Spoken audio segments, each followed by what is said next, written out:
Hello friends, this is the next video of this series in which we are trying to make a game like Nuclear Throne using the new Game Maker Studio features that have been introduced in 2.3 beta.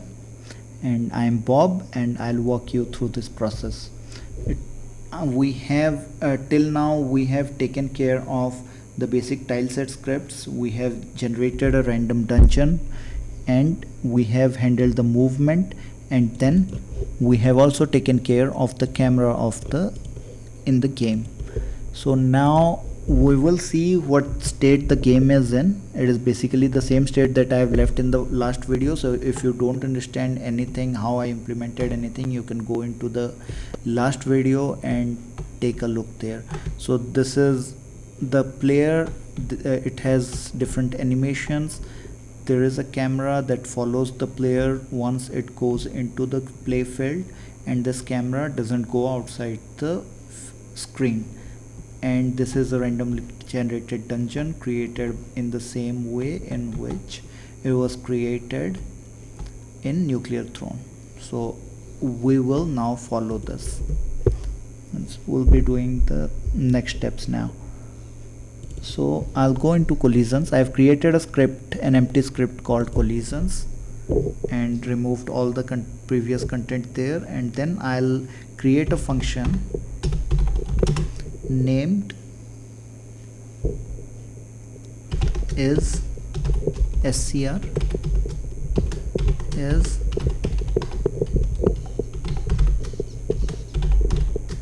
is colliding tile.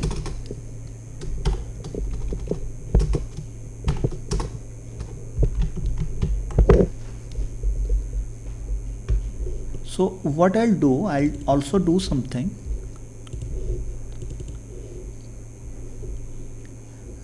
The global wall tile is 3. So I'll just put this. The global wall tile index is 3.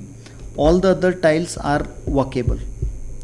So I just have to check for check of collision. First I have to check if it is colliding with any wall tile. If it is colliding with any wall tile, then basically the collision will return true, or else it will return false.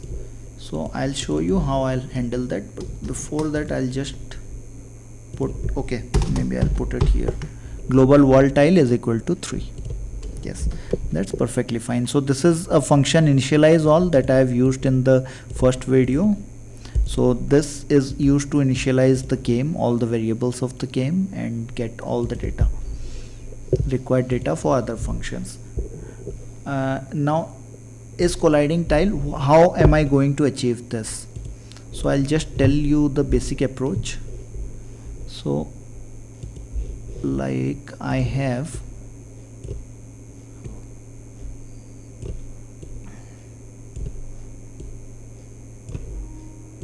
sorry for the wrong bad art.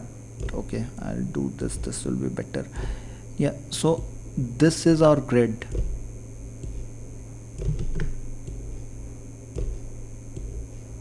Yes, this is our grid, and the green parts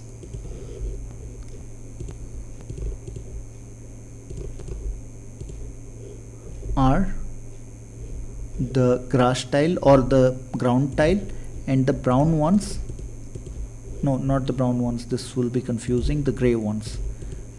It is not visible clearly, so I'll take yellow ones. Yellow ones are the wall tiles. So the player will be set as colliding if it is colliding with the wall tiles. So red one is the player. So what I'll do is, if the player is suppose here, then I have to check its collision with basically this tile. I'll have to check it collisions with all the tiles that can collide. So I'll have to check it with this tile, this tile, this tile, and this tile. So these are the 4 tiles that I have to check its collision with. If there is a bigger character, I have to check its collision with all the tiles it can collide with. Like if the character is this big, then I'll have to check it with 6 tiles. If the character is this big, then I have to check it with 8 tiles or whatever. Like this one, if it is moved a little this side, it will be checked with even more number of tiles. So how do I get this? So basically what I'll do, I will, for x-axis, what I'll do is I'll take the b box left and b box right, and I will take this point and this point and take all the cells that come between this and this, and similar as for y-axis. I'll just show you what I mean in code. Is colliding tile. So basically I will use a loop here. Okay, before that I'll just create some variables. Var x1, first cell, basically the top left cell, no, the left position in terms of cells which I have to take. So var x1 is equal to, or left cell is equal to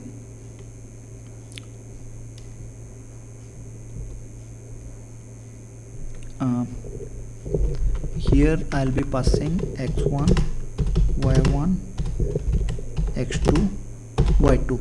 These are the four sides, the four coordinates of a rectangle that make a rectangle. This is the left, this is the top, y1 is the top, x1 is the left, y1 is the top, x2 is the right, and y2 is the bottom.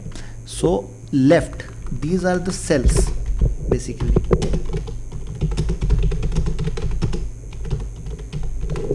So the cells start from left.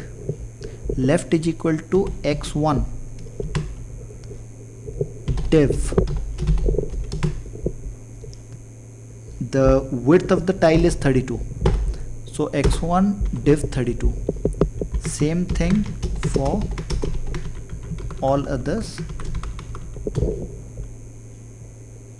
Top is equal to x2 div 32.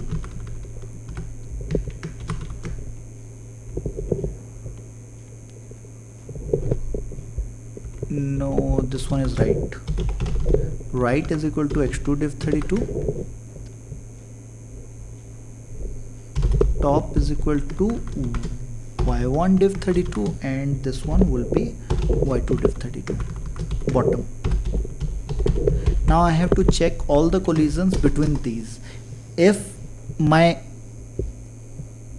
these four means all the cells that are connected with this, okay, just a minute. So basically it will be 0. I'll just check it. If this is 0 0, so this is 0 0 tile, this one is 0 1 2 3.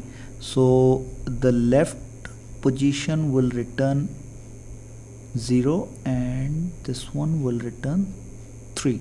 No, sorry, the left one will return 1 and the right one will return 3. So 1 and 3, I just have to check collision. I just have to check if all the cells between these, this is basically a rectangle which has left, right, top, bottom. So if any of the cells within this rectangle, if any of the cells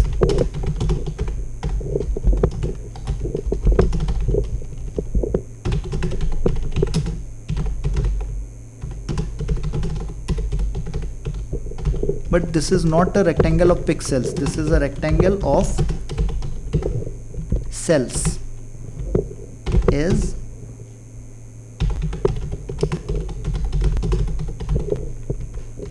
if any of the pixels is a wall, then it will return true, that is collision is found. So how we'll do that?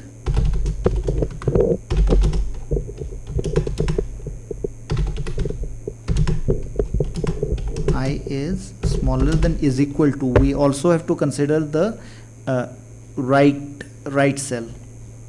We have to include it in our search.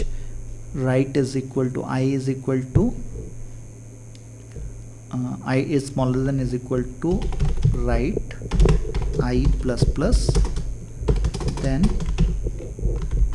I will just copy paste it. However, copy pasting it sometimes gives a lot of trouble, because sometimes I leave an I as I, and that is usually very difficult to handle, so you have to carefully change it to J, and also this one, otherwise there will be very unexpected results that will come across.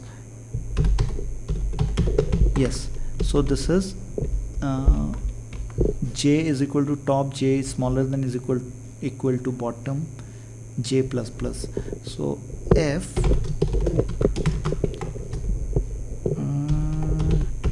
tile map get, yes, global dot tile map I J is equal to global dot wall tile. Yes, so if any one, the first encounter with a wall tile, like if any of the tiles is a wall tile, it will not do any, it will not go further, it will just return true. We don't know where the collision is, but we know that it is colliding to a wall cell, so it will return true. And if it goes through the whole for loops, two for loops, nested for loops, and it doesn't find any collision, that is, it doesn't find any wall tile within the rectangle that the player can collide with, then it will return, or the bounding box can collide with, then it will return false. So that's it. Yeah, so I guess this will work now, fine now. So basically what I am doing, this red color box can collide only between this cell and this cell horizontally, and this cell and this cell vertically. So it will not check its collision with all the cells, and if it is colliding with any of these cells, means any of these cells is a wall, like if this is a wall, or this is a wall, or this is a wall, anyone, if anyone is a wall, then it will return true that it is colliding, or else it will return false if none of them are a wall.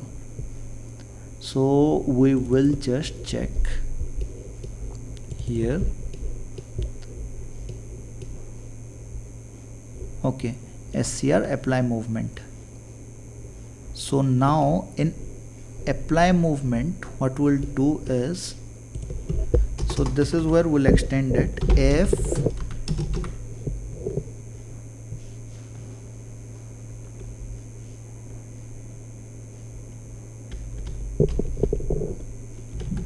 B box, since this is, I have already written with instance, so this is the B box left of this instance.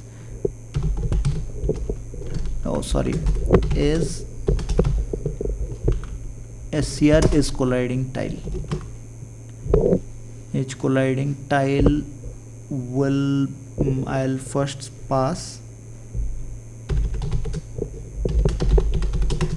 plus Vx, that is the offset, that it is, there is the velocity that it has to move in this step. Oh sorry, I'll have to pass then the plus Vy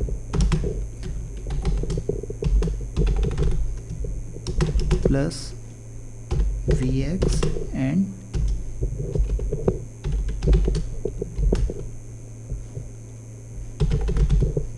no bottom.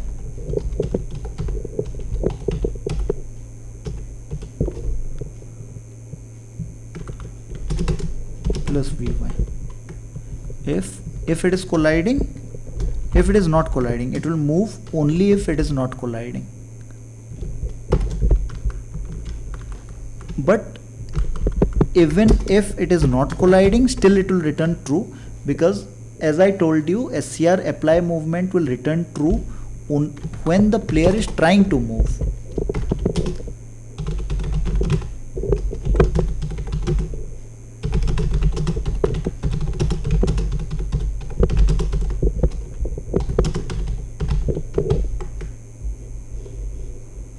Even though there is no actual movement.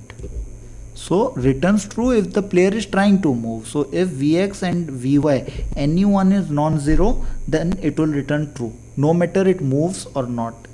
Whether the move is successful or not, it will return true. I can return a false here. If else, here I can write a else and return false, but I want to basically means handle. I want to basically handle whether the player is trying to move or not. Then I have to return a true. You can return a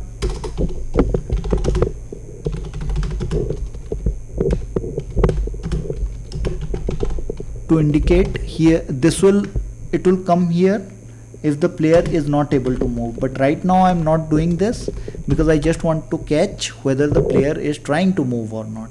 Because if it is trying to move, I'll animate it and change its scale. And I'm using this true and false for that reason. Okay, so now we'll run the code and see if it is working. Okay, it is not moving. So since it is in the wall tiles, it is not moving. So now the next step that we have to take is we have to spawn the player on a ground tile, not on a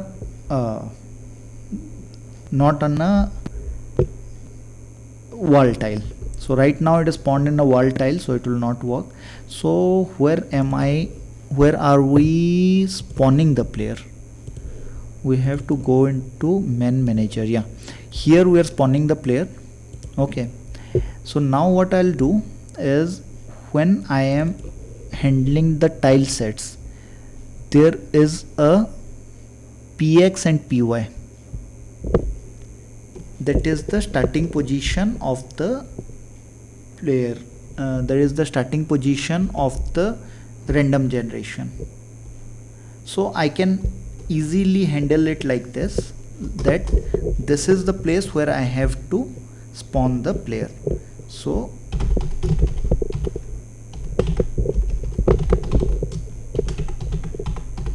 spawn x is equal to, and global dot player spawn y is equal to px and py. Okay, and before everything else, just for a good practice, I'll initialize it so that even if it doesn't reach the script, it doesn't at least throw an error. And I'll set it to 100 and 100, just two default values, random default values, so that I'll be able to know.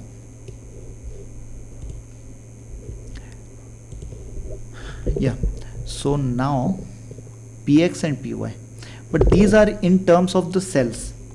I basically have to multiply it with the tile width and tile height, which is the same, basically 32. So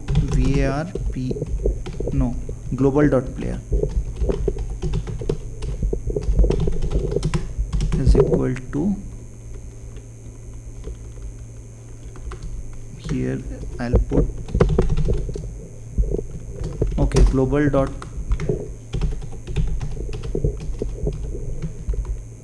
player spawn x and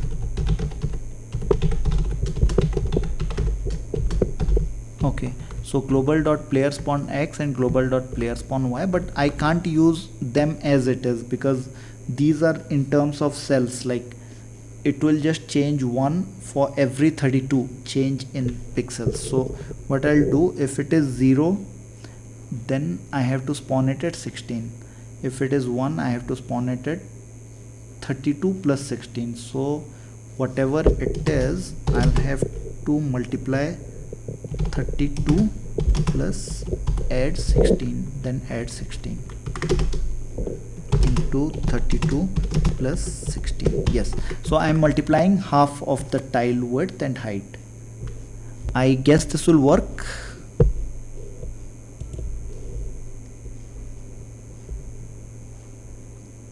Yes, now we can see the collision is working, and it is also animating since I am trying to walk, but it is not working.